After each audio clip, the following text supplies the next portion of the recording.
edition of Coach's Corner brought to you here live at Bats Cafe. I'm your host, Katelyn Grisillo, and joining us today from the men's basketball team is Coach Vanderslice. Thank you for joining us today, Coach. Thanks for having me. First of all, what would you say are your thoughts overall on your first season here at USC Aiken? Well, I mean, from a basketball perspective and then from a community's perspective, two different things. I mean, one, from a community perspective, everybody was great. The administration, the staff, the faculty, everybody embraced me with open arms.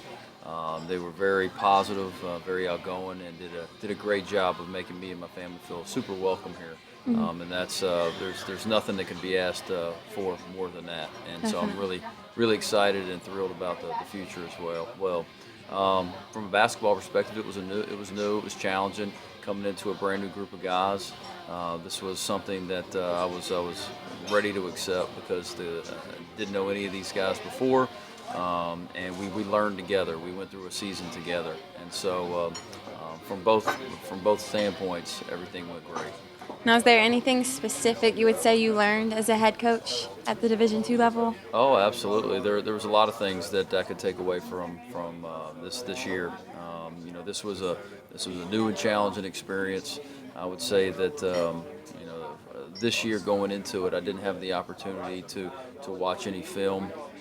It was more of a learning on the fly opportunity. Right. I got a chance to see the guys in preseason workouts, preseason open gym, so I was learning about them just as much as they were learning about me. So adapting and adjusting to their style of play as a unit, as a program, as a team was something that was probably the most challenging for me. But we made some adjustments according to who we had and who we didn't have at particular times during the year. So I would say more than anything, those were some of the things that I learned more than any other aspect, was just getting a chance to know and build relationships with the players. Right. Now, aside from, I know the adaptability process is tough, but it's necessary almost. Are there any other obstacles your team faced specifically throughout the year that you had to overcome? Well, there was we had to overcome a lot of the last-minute changes. I know there were some people that were expected to come back that transferred to a different program. There were recruits that decided to go in another direction. So we came into the year with a positive outlook, and we played with what we had. There were some missing pieces, so to speak. Right when I got the job, we needed to find a point guard right away. We were able to pick up Javon 2 days before the season.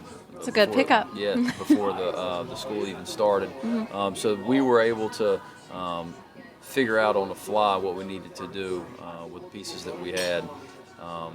But I mean, I would say that the hardest obstacles were figuring out where to plug holes with the style of play that I had. I had a decision that I had to make when I first got the job, and it was, do I bring my philosophy and make the players adapt around my program and what I look to do, or do I completely adjust my philosophy around the players that we had?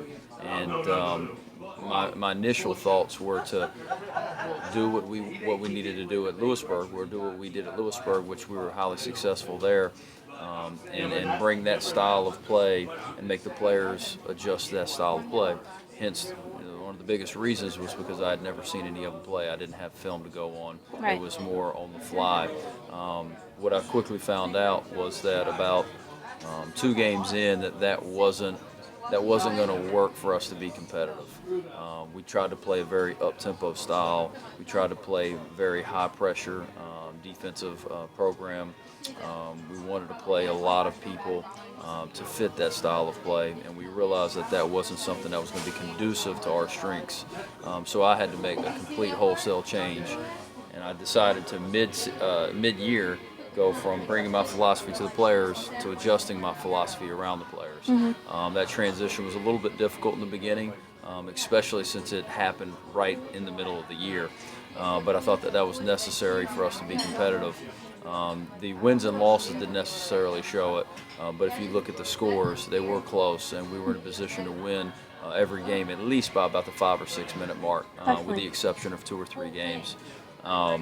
So that was probably the biggest obstacle for me as a coach, was to figure out what we need to do to put us in a position to win and can be competitive with what we had. So now looking ahead, is your philosophy? Are you more likely to revert back to your one from Lewisburg, or do you think you'll stick with the high pressure, like fast paced game?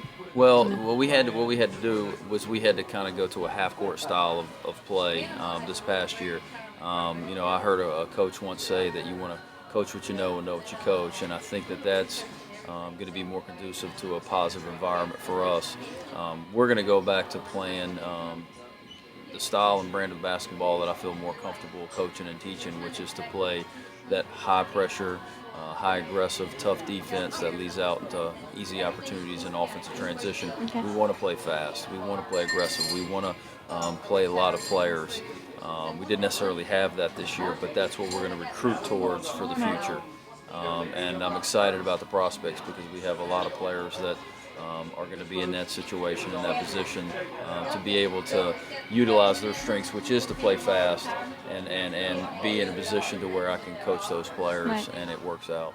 And I'm sure it's exciting for you getting to kind of mold your own team now, like start the recruiting process here at Aiken and kind of choose your pieces to fit the puzzle Yeah, best. it's I got great guys on this year's team, but there's different folks, different strokes, and those guys did a great job. We just have to be in a position to take what they have and mesh it with the players that we're going to bring in and build one big team that's going to fit our style of play. Okay. Now looking at the positives, what would you say you enjoyed most about your first year? Relationships with the players, relationships with the people. You have to look at the positive side of everything. And when you look at our record, that didn't necessarily show on paper that it seemed like a result that we were looking forward to at the beginning of the year. But relationships are very, very important. I got a chance to know each and every one of the guys. I got a chance to know other coaches within the program, administrators, and that's something that is going to put us in a position to grow and mature as a program and as a team for the school. So I would say relationships probably was the most positive thing and a positive experience that I brought from this experience. Okay. And collectively, what did that senior class mean to you and to your program overall? Well, unfortunately, I only got a chance to know them for a year.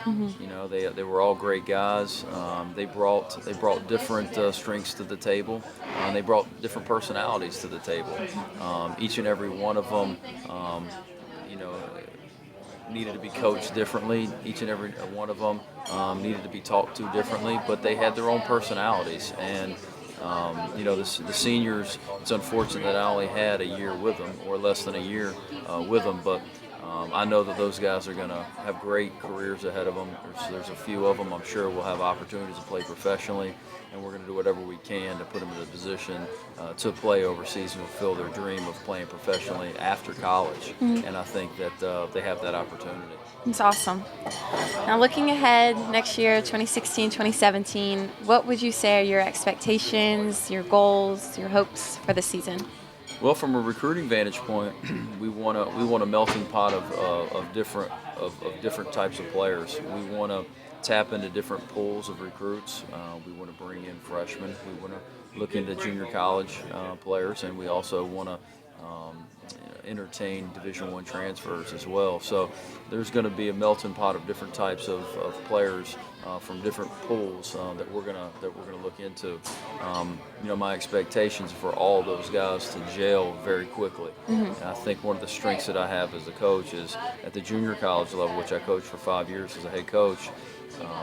We only had players for 1 year majority of the time. Right. A lot of times it was only 1 year. Sometimes we had 2 if we were lucky. So one of the jobs that we had to do was we had to get the guys to gel very quickly. We had to get the guys to gel at a much faster pace than a lot of other programs.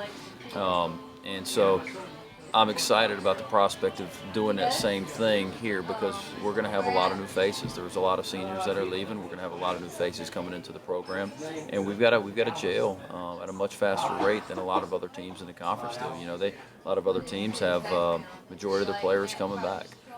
We might not have the case. We lost a majority of our scoring, majority of our minutes because majority of the players that played were seniors. And so now we're going to have to make that transition. It's going to have to be quick. And how do you go about getting that gel to happen so quickly with the experience you had? What works best for you think? Well, I think, again, it goes back to relationships. I think for me, it takes effort. It takes time and energy to build a relationship.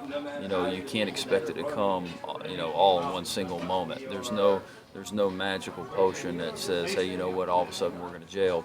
I think that stuff takes time, but you can speed up that process by getting to know the players at a more intimate level, bringing them in to watch film, talking to them on the side, having an open door policy to try to get the guys to come in and talk to them.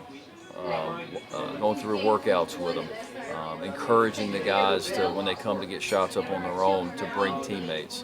So there's a multitude of different ways and ideas to get guys to gel, but we have that mantra, make somebody better, and that goes throughout the entire program. We want players, if they're going to try to get themselves better, we want them to get somebody else better at the same time. So I think a lot of those things kind of cultivate each other. And the more time and energy we put into the relationships with the players, I think the quicker we'll speed up that process, especially in year one. Definitely. Well, Coach, I know all of Aiken was happy to have you here, and we wish you the best of luck next season. Thank you so much. I appreciate it. No problem. That wraps up another edition of Coach's Corner live here at Fats Cafe with Coach Vanderslice. I'm your host, Katelyn Grisillo. Thank you for watching.